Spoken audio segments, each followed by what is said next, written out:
Well, after 8 weeks of fighting to be considered essential and life-sustaining, real estate is back in business. The governor issuing his order of guidance after vetoing a bill from the State General Assembly. Eyewitness News reporter Kevin Hayes joins us live in Scranton with the latest as brokers and agents get ready to get back in business. Kevin?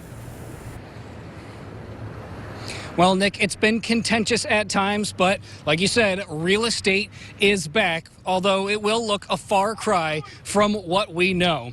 Speaking with brokers and agents today, there's major restrictions, but all glad to be back serving their customers. Obvious things like masks and PPE for any in-person consultations or showings. No more open houses traditionally with crowds, but showings can allow 3 people in a home at a time. This includes the real estate agent, seller, and buyer. While there's a presence in the offices today, those in the business tell me the last 8 weeks, well, they've been filled with virtual work and preparation, hoping for the day like today where they could hit the ground running.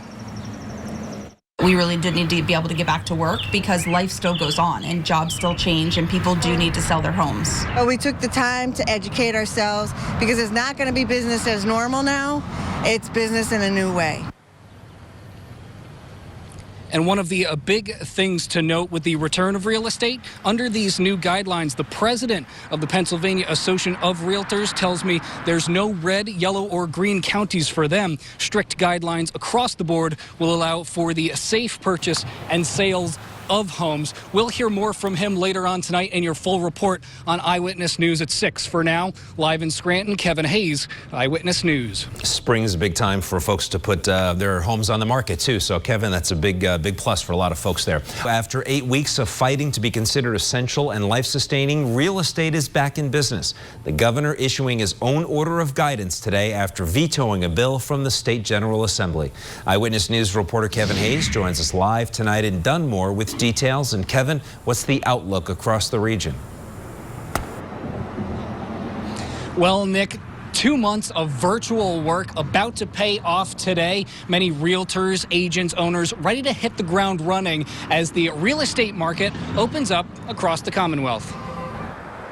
Going forward, let's just say we are cautiously optimistic.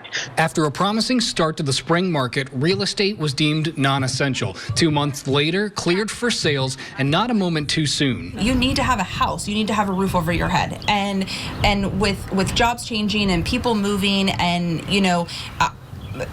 people can't live in hotels. Many realtors fielding concerns from home about tough breaks and dire situations. We had a lot of sadness and stories of people that couldn't take that next step. Owners strapped with 2 mortgages, sellers stuck between properties, and in the face of the pandemic, work ground to a halt. All able to be sorted out now, but with a different set of rules. We are in business, but we need to do it cautiously, and we have all the provisions to do so. Masks and extra sanitary steps now a must. One of the major changes is the loss of the traditional open house, but showings will continue. And again, if we can do virtual, we'll do virtual. But if it has to be in person, then we can do that. But we work safely first. Things like advertising taking a more permanent turn, but not necessarily anything new. A lot of social media is our properties are going to be showcased on social media, and we're just going to be doing things digitally from now on. Now, a big takeaway from all of this, talking with the president of the PAR, for real estate, there's not really red, yellow, and green counties, but a strict set of guidelines from the CDC across the board to make sure that sellers, buyers, and everyone else involved with this process remains safe. Live in Dunmore tonight, Kevin Hayes, Eyewitness News. All right, the plan is in place. Kevin, thanks. And many realtors have spent the last 8 weeks working from home with virtual education to be prepared to get back into the business of selling properties post-COVID-19.